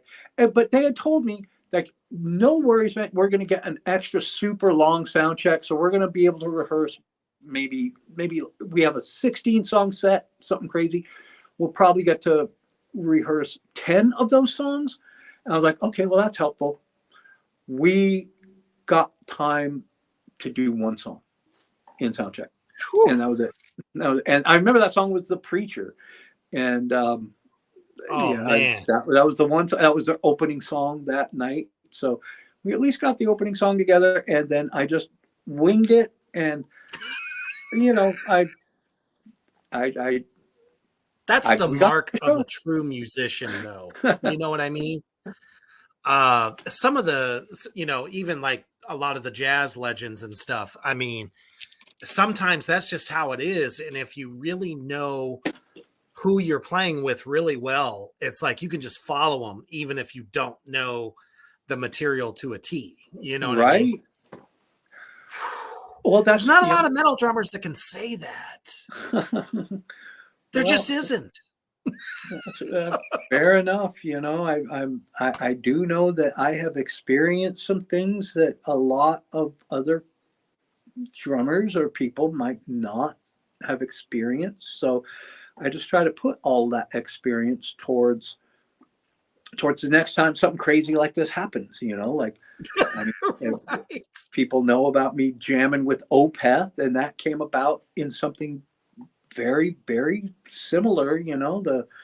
They had lost their drummer Martin that afternoon, kind of thing, and so they approached me, and I was like, let's do this, let's figure this out. So I learned their set I had about 4 hours to learn it, and that night we're playing Opeth songs. So and you killed it. Well, I as well as it could have been hopefully killed. I got through it. And I was in the fortunate position of, they were about 10 shows into this tour. We all were about 10 shows into this tour, and I caught every moment of their sets. So I had 10 shots at these songs, just absorbing. That's how I learn songs. I don't read. I'm musically illiterate. There's nothing wrong with that. I agree. I just that's how my style came about, because I taught myself. What's that? Autodidactic. I didn't learn from a book. I think so. Yeah. From somebody else's. Yeah, I did not learn from somebody else's. Like, you have to do it this way. I've been told so many times throughout my career that you can't do it this way. You're doing this wrong. Like, bullshit. Play open hand. Yeah, totally. Like, open-handed. You can't do that. Teaching yourself, you have to learn. You have to go buy a Mel Bay book. You have to learn the rudiments, all that Oh kind of stuff. man. And I just thought, man, I am too much of my own thinker to, you know, I'm not gonna learn a philosophy that is not my own. Yes. I apply that from life as well. Like I'm not a very good self-help follower. It's like I'm my own self-help. It's like, Shit, what would if Gene that's do? your What would you do zen, here? that's your zen, you know. That's what I figure. Um, so yeah, just I learn by memorization. Like I understand, and an actual reading illiterate person will memorize a menu to their favorite restaurant. That That's kind of right. thing. I do that with music, and It's your ritual. right, and like people tell me, yeah, well, I know when you're learning a tune because you got the headphones in and you sit back doing this. That's Mm-hmm. that's how I'm learning. My wife will come in and she's like, "Oh, dude, I've seen you do this thousands of times, just laying on the bed, just doing your tapping and hitting the I'm crash." guilty. We all are. That's how we do it. So yeah, But there you go. But I guess back to the Drumeo thing. That was an honor to be able to do that, and just having being able to because I'm not much of a teacher. I do clinics, but I have no idea what you're going to learn at a Gene Hoglan clinic. Like, because I'm going to get on that mic and I'm going to just babble, and just Well, it turns into a whether it's a comedy warm routine. up or stretching exercises, the legendary ankle weights. All right. Yeah, man. I got a pair of them sitting over here somewhere, probably. Shit, I thought you had them on right now. All right. God. My tech thumper, Jeff, while we were on this DethKlok tour, he sent me this article that was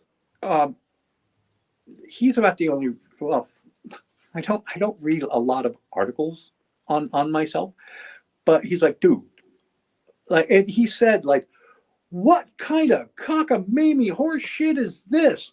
And I was like, you have my attention, and it was this article about what does Gene wear on his ankles? The mystery is solved here. And I'm like, mystery? Like ankle weights? I mean, what kind of mystery is it? I've never been a clickbait article until this one. It's one of those things you got to keep hitting the page, and they just like, we all know what clickbait is. It's my very first clickbait article. And at the end of the article, I'm like, oh, finally, it's like some 20-page thing. I'm like, finally, they're going to say they're ankle weights. They said that they are some crazy, like, ankle percussion cymbals, like, I'm like, and you even got you got it wrong, So Right. that was pretty damn funny. God, I probably still got that thing on my phone somewhere here, but oh God, that thing was hilarious. I was cracking up when I got I that message bet. from Jeff saying, like, what kind of horse shit is this? I was just like, wait, that doesn't sound good, but there you go. But pretty damn fun. It has served you time and time again. I am a believer in that method. Darn That if tootin'. you know what I mean, if you're putting that kind of pressure against yourself as you're playing on a steady basis, it literally is going to make you feel lighter on your feet. Absolutely. Darn Is tootin'. it Oh, easy? No, but you do it. Up there it is. That's there fantastic. is no, and God, just at the end of it, it was such horseshit. But yeah, I mean, that was another, like back when I remember when, God, I could even tell you the exact date probably that I wore my first ankle weights, and that was getting ready for the Leave Scars record. And I'd mentioned this in a number of articles before that about a week or so before we went in the studio, I lost my legs. Like my double bass just wasn't reacting the way it wasn't working. I was like, what the hell am I doing wrong here? So I applied a lot. I applied some of my baseball, Yep. experience with the batter's donut, and people have probably read this. The batter's donut, and then you swing the bat with the batter's donut on, you pop that donut off, and your bat's lighter. So I thought maybe if I try that with ankle weights, maybe it'll improve me. Sure enough, it did, and so the leg weights have been a part of the history ever since. And it turns out that the reason I was losing my legs a week before the studio was that I was playing the songs so fast that you burnt yourself. I was I couldn't keep up with myself. So in the studio, when I took the tempos down just slightly, I was like, oh, okay, well, there you go. Now you're feeling it with the ankle. Your legs are doing what they should be doing, and had I not just there was no atomic clock. There was just a young idiot that just played as fast as I could all the time. If I hadn't just realized, oh shoot, I'm playing too fast, I probably would have never thought to use ankle weights. So it's a happy accident, and it's one that I'll preach forever, man. Anybody that's ever tried ankle weights has, at my suggestion, they've come back to me and said, dude, you are not kidding. Those things work. Like, well, they should. So there you go. Fucking phenomenal. So knowing that, in about 7 minutes, you're going to have to, I just got a notification that there is a delay. So let me see what time I get to maneuver. 6:20, 6:25. Okay, so that means it's up to you, but I have about another half hour to 40 minutes. I believe. So that's up to you if you want to use it. You know me, I love hearing myself talk, so I'll keep babbling. Trust me and my viewers also are enjoying the hell out of this. That's very kind of you. My wife loves telling me, she's like, you'll love this story. It's about you. And she'll tell me, hey, I like that story. That's pretty funny. And little did you know, there was a baby reaper that was just in awe of you, since Dark Angel's inception. That's very cool. Fortunate for that. Absolutely. So you just did a tour with Baby Metal. So how did that little tour go for you? What was it like? It was amazing. That was one of the most successful tours I've ever been on.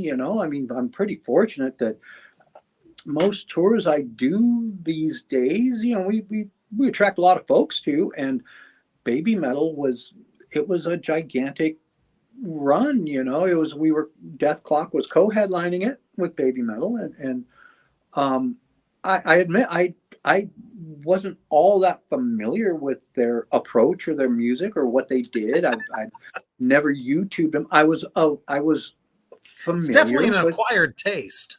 Indeed. I was familiar with that song. It's called Gimme Chocolate, and it's got a very catchy J-pop chorus. But the one thing I realize about their music is they are heavy as balls. I mean, the metal portion of Baby Metal is metallic AF. I'll give them that, absolutely. And a friend of mine explained their music after seeing them. He was unfamiliar with them. He's like, I guess I would have to say they are, like death metal with 3 cheerleaders. I'm like, well, that makes some sense there, absolutely. But the tour was great, and their crew was fantastic, and DethKlok, our crew was fantastic. So we all got along really, really well, and we played a bunch of sold out shows together, and we're playing in front of 5,000 people a night. And some towns were, two shows in that town kind of thing. Um, sure, it could have been even larger, if I'm sure it could. So we lost us both there. We're back. But yeah, it was a great tour. Musically, they're killer. The guys in the band are great players, and their music's really Excellent catchy. I backup band. I would have catch always a said moment that. of their absolutely. Yeah, man, those guys are some serious players, and add the talent that is Jason Richardson into that mix. And the night is it's a night for musician folks. If you're into guitars, it was a night of guitar playing and crazy drumming all around, because the I don't know if I'm allowed to say any of the names of the band. I don't know if they're I know nothing about the baby metal just storyline. So I don't know if I can even Right. say the drummer's name, but their drummer is a very talented man. Every drummer, I mean, every musician on that stage was pretty darn crushing, So it was a really good time, and from time to time, DethKlok was able to have Laura Christine from Dark Angel join us on stage for Oh that song wow. "Go Into the Water," and that just thickened that song up so much. I mean, it's having three guitars doing, with triple harmonies. A lot of DethKlok is written for multiple guitars. There's a whole lot of harmonies going on. So, for me, we could add Laura Christine, third guitarist, into the entire show, and it would just be massive sounding because she's such a destructive player, So, but that was really cool having that occur. So, darn too. What was it like? I don't know if you guys have done it this time around, but the fact that they had like a screen showing like the animated characters of Metalocalypse doing the stuff while you guys were playing. I forget which tour that was. All What of was it them. like? Oh, it has been all of them. That Okay. that screen is the entirety of what our show is.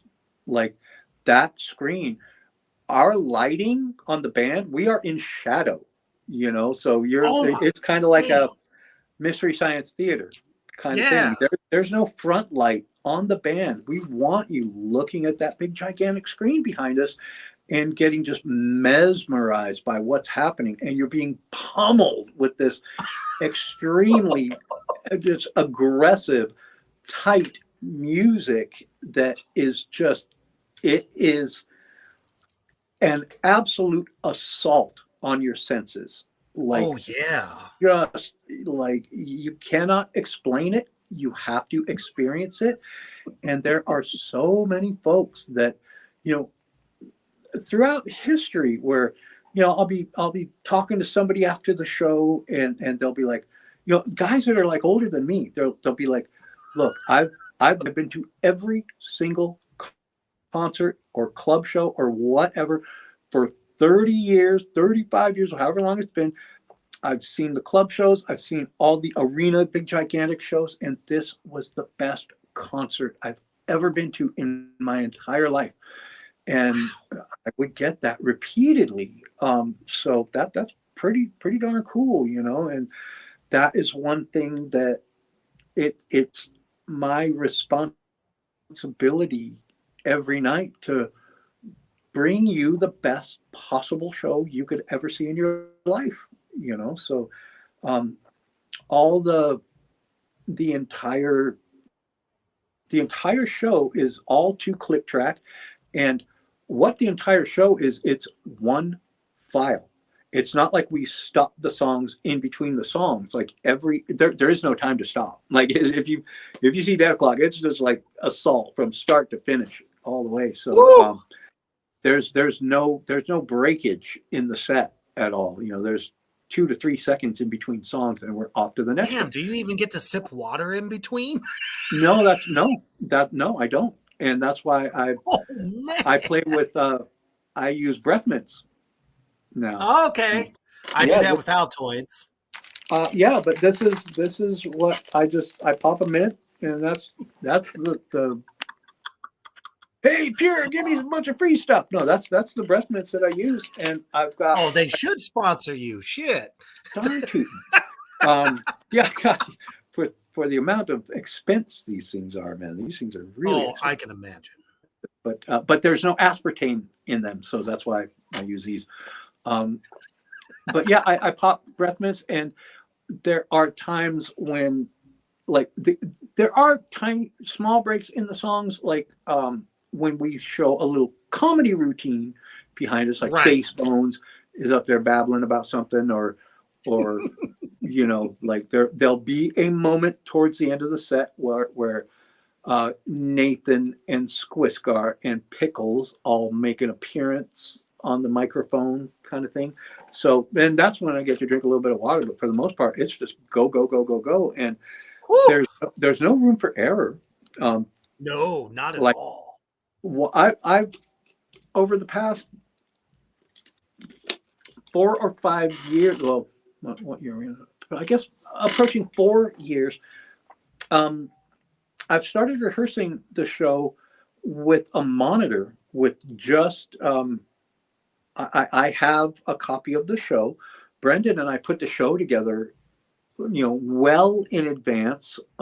Sure. And we're working with the editor to, hey man, let's cut 2 seconds off of this, and then let's make this little song start while this one's fading out. The click track starts for this one, all that kind of stuff. We do all that kind of clerical work to the show. And that is so much. Right. And yeah, it's more than just playing drums to a click track, because you've got to pay attention. You've got to be cognizant to that screen that's going on behind you. And since I have been rehearsing with the monitor, it's been helpful, because all I'll do is I'll rehearse to the click track. I get click and like tracks. We have some backing tracks, keyboards and voices from time to time. And so I'm playing to a click track, and I'm playing to like voices. And when I'm rehearsing, I'm watching the screen that's over there, and I'm just memorizing all the visuals that are occurring. All the visuals are cut to the one. So it's like, I have the visuals memorized. That's added responsibility that I've taken, in case something goes awry, as has happened,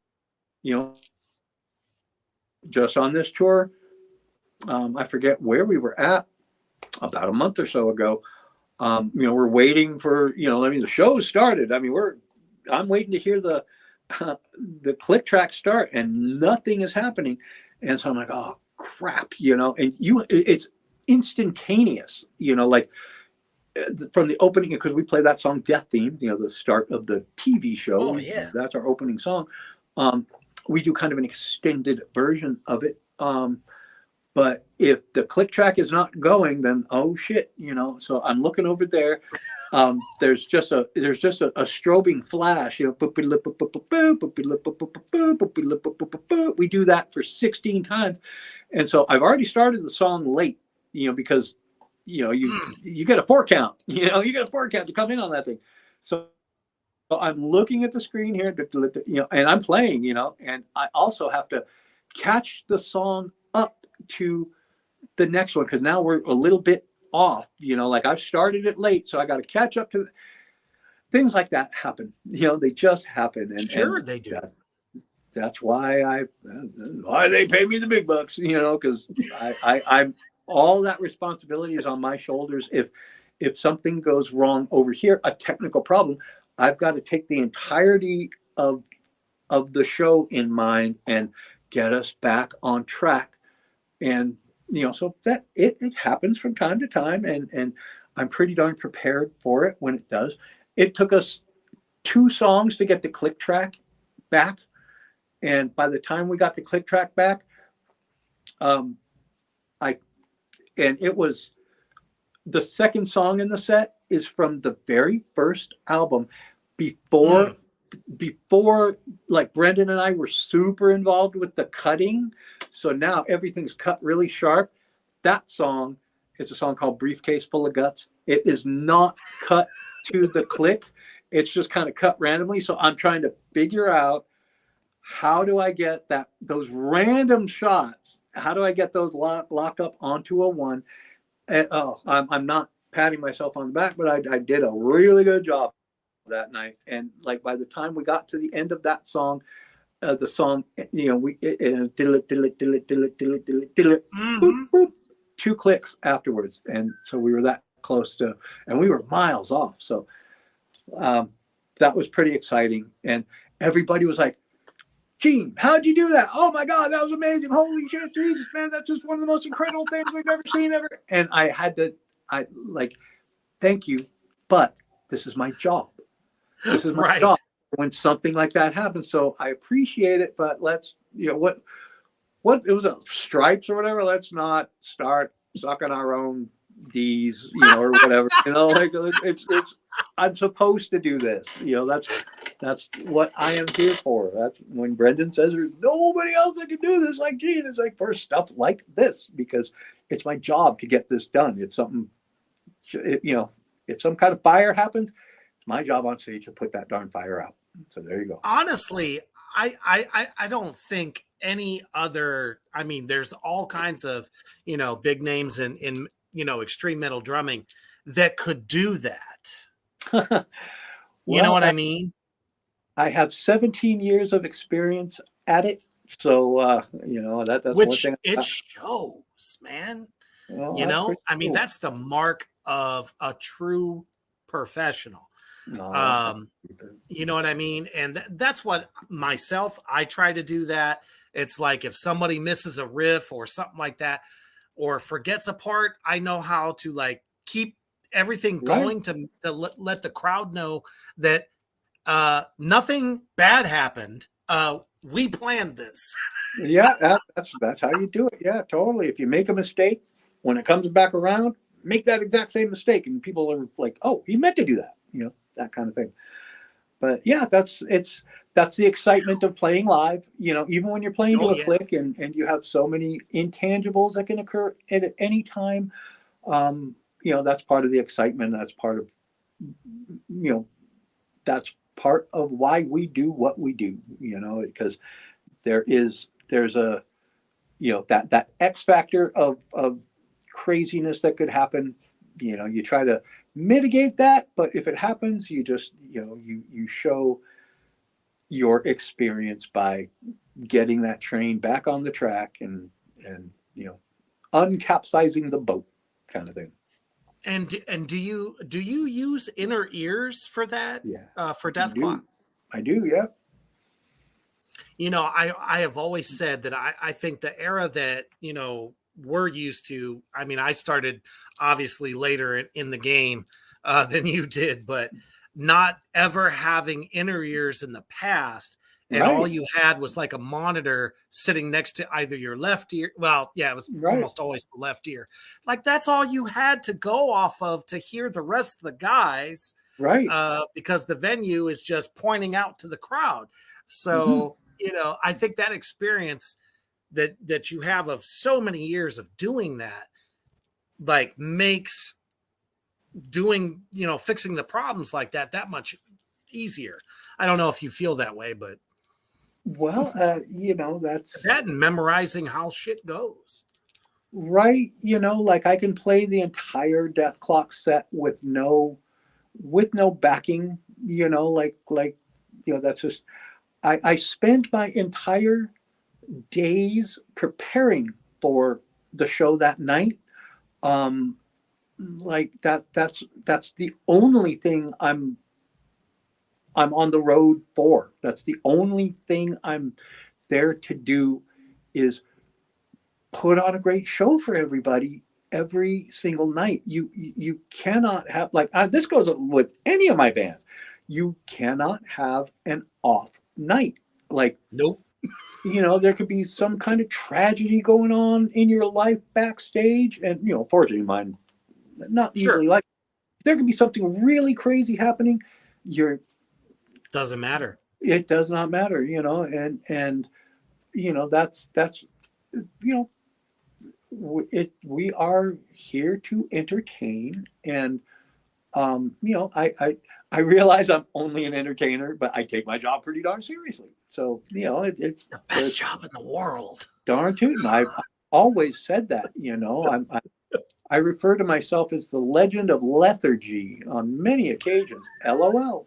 But and I do say that I do have a very blessed and charmed life that I definitely have to give it up to those folks who work hard for a living, to make money and put food on the table. Those folks deserve, the pats on the back. Um, I'm just here to entertain those folks that actually do work hard, because this life is not that challenging, I'll tell you, And with all the upcoming bands, coming out of the underground, because that's one thing that my show focuses on is the best talent in the underground that haven't really hit the mainstream. Mhm. How do you feel like where the industry is going right now? Well, It's so different. metal has to evolve, and it always does. Like, I mean, I am all about the evolution. And it's there. I remember 1983, and so many kick-ass bands were putting out stuff in 1983, and then thrash metal hit, and bands that were the next going to be the next big thing, just they got thrashed over. And a lot of folks could be like, man, this new stuff is just noise, man. It's just punk rock, man. I used to get it all the time, from Oh, all the rockers at my high school that, like rock and all that stuff, and heavy metal. And, they would tell me my band is noise and we're punk rock. We're nothing more than punk and all that kind of stuff. Uh, and I understand that. I get that. Here comes the new guard, and we're not paying attention to your feelings. Like, if you like that traditional metal of 1982 and 1981, we are here to kick that door down and force our way into your life, metal fan. And so that's the way it is now. I mean, bands, I like say a Bring Me the Horizon, who ah, are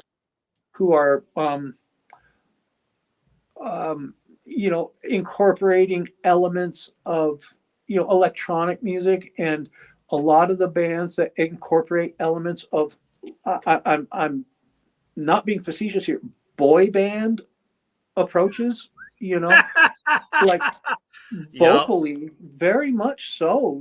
I think all these bands are influenced by Linkin Park, a very popular band.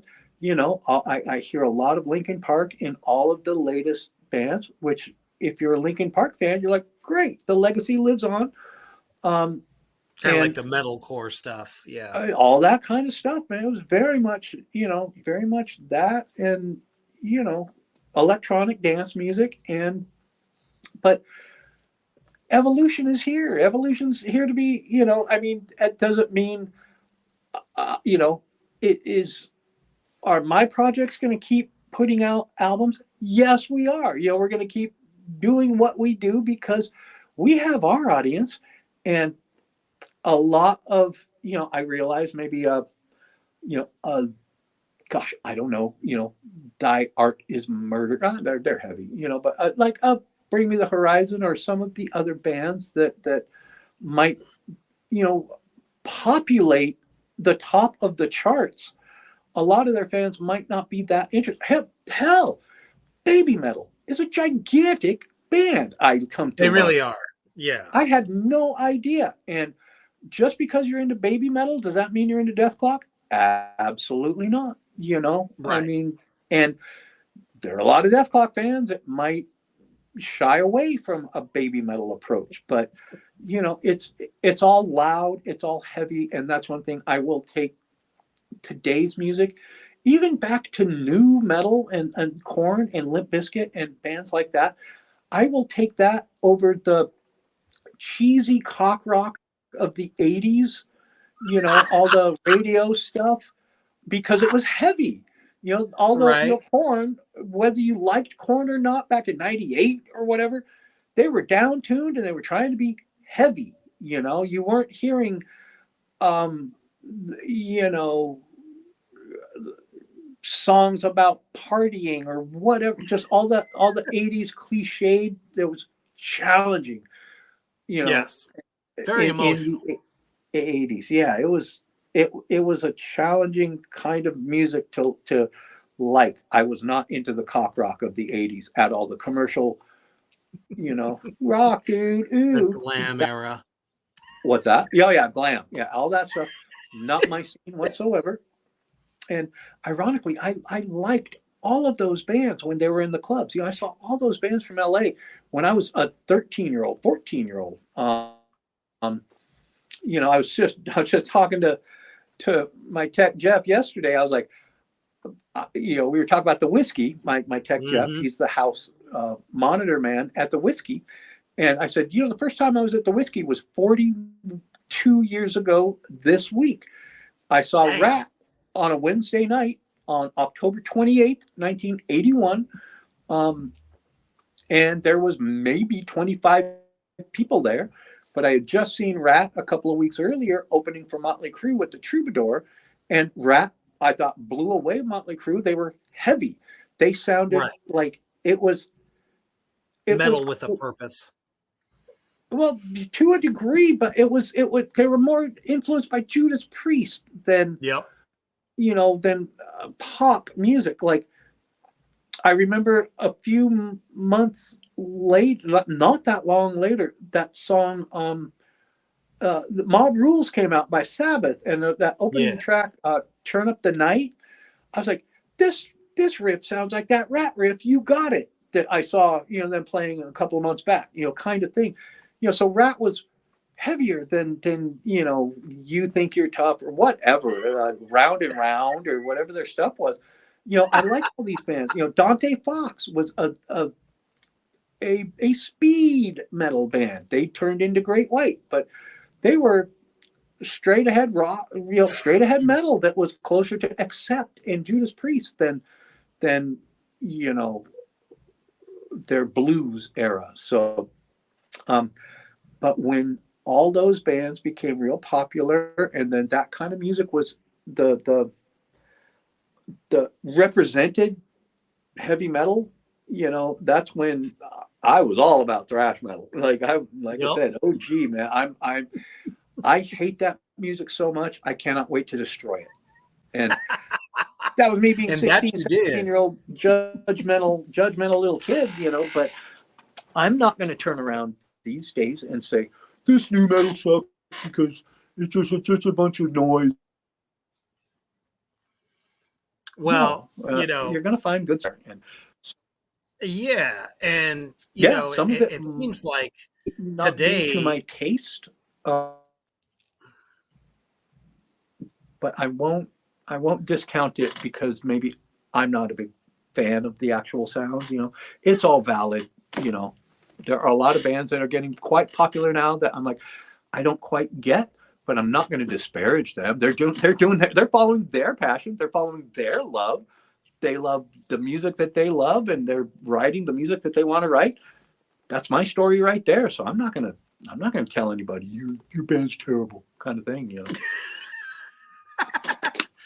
and it's like the more people today, bands today are definitely like a lot more about the extreme. And I kind of see it from they are helping the extreme music, that you have been doing for so long and just kind of taking it to a new place.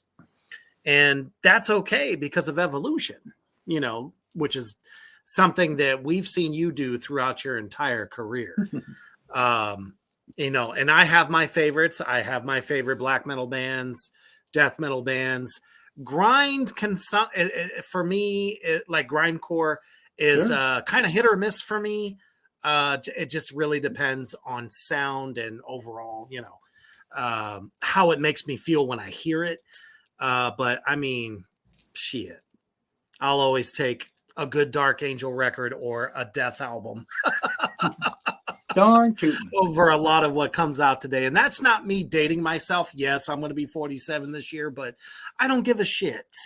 Right. That's one thing that my show has always tried to do is open up this generation's eyes to what was laid down, before what you're hearing today. Because it took its cues from the stuff that you've done, the work you've done with all these amazing bands. So Well, thank you.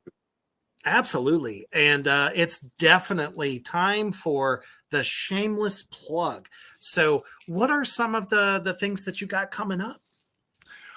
Well, ironically, there's a number of things that I believe it.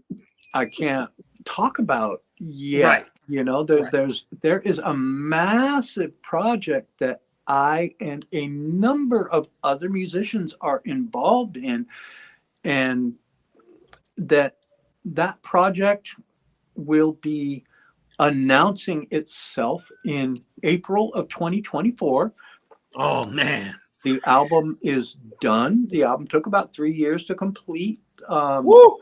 And it was done during the pandemic, and that was part of the challenges. However, it is an all-star cast on the album, and there are some massive musicians, some of the world's biggest musicians from the world's biggest bands, and all coming together under a very, very metallic guys. And it's just anybody paying attention to this right now, just check back in April, and this is what I'm talking about. It's going to be a pretty massive release, and I'm sure this is arguably the best album I've ever been a part of. And I love all the DethKlok. I love all the strapping and Devin and, all these other things, all the death and all that stuff. But this is beyond like what I've ever been involved in. And it's pretty psychotic. So I'm pretty excited about that. And, working on another album at the moment that hope that will have its release in 2024. And I know there's going to be a lot of road work involved. Dark Angel's going to be doing a lot more shows, and I'm sure there's going to be some Death to All coming up in the, we're all getting schedules together. And, I'm always open to I love DethKlok. I would love to see us being able to do something else in the future. Who knows? My mind and heart is open to it. Absolutely. And, Hell yeah. Perhaps Brendan's is as well. So that was, it's so fun. DethKlok is so dang fun. And that's since, we just got off the tour last week. It had a chance to let it settle in for a moment, because when you're on the road and you're putting on a show like that, it was only an hour set, which is pretty small for a DethKlok set. But, sure. Like I said, with all those responsibilities involved, you never get to, like, quote unquote, enjoy it, because it's like, right. I'm here for one thing, make sure tonight's show runs flawlessly and is awesome. And you play great. And that's one thing I was fortunate with was each one of my shows just got better and better and better and better and better in terms of the playing and the chops and all that sort of stuff. I was at the top of my game at the end of the tour, which is the way you want to be. So that was pretty fun. But yeah, just, I guess, anybody who's interested, just keep paying attention to my socials and socials of all the projects I'm involved in, and everybody will, be kept aware of the latest goings on. Absolutely. Yeah, you can definitely follow Gene Hoglan on Facebook and on Instagram, the real Gene Hoglan. Oh, And I do. he's not a hard man to find. And, your laundry list of just the best, amazing bands, amazing projects. We're so excited for what you got coming up in the near future as well. So I for one will definitely be reposting all the latest news for the different bands and stuff, that the projects you have going on. To always, and that's Fantastic. one thing I always do. I try to, anytime big news hits, I'm always posting it on my page. So Oh, I sure do appreciate just that, brother. Thank you very much. absolutely, it has been just a monumental time hanging out with you and learning. I've learned so much more than I thought I knew, Wow. ahead of time. Take that. Very cool. I would appreciate definitely that. love to have you come back, especially after some of these, other big releases come up. When we look forward to every last one of them, keep doing what you're doing. And obviously, for all your fans that showed up tonight and new fans that I bet you you've made as well, Oh, what do you very want cool. to leave them with? Well, to anybody who's paid attention or is actually paying attention, I sure do appreciate your support. And it's been an amazing journey for the last 40 years for myself, and I welcome anybody who wants to be a part of that journey. Just keep hanging in there, and always trying to strive for the best that I can be. And so, like my drumming career is right in the middle somewhere, so I'm going to constantly be trying to up my game of drumming. So I sure do appreciate anybody who's been around for as long as yourself there, Reaper, going back to the Dark Angel days. Sure do appreciate that. And there's many more exciting things to come. Absolutely. The we're on fire all over the place. So thank you, everybody, for giving a listen and paying attention. Thank you. Absolutely. So thank you again. Thank you to everybody out in the comment section. I know some of you have probably just been like listening to the stories and just amazed. Because Cool. there's been a lot of comments, and I thank everybody out there in Black Flame Land for tuning in tonight and showing your support for this amazing musician, not just a drummer, but an absolute legendary performer, in my opinion. And he ain't going away, folks. Right. He is in demand and got so much more coming up. So Indeed. thank you all again. And don't forget to tune in tomorrow for Sister Kill Cycle as part of this Double Shot Reaper week as we head into Halloween. So lots coming up. And Gene, thank you again so much for taking your time out of your busy schedule to join the little Reapers Underground this evening. So as you are about to head into the hump of the week, and you have visions of Gene Hoglan destroying you in your sleep with his rhythms, you must always remember, stay heavy.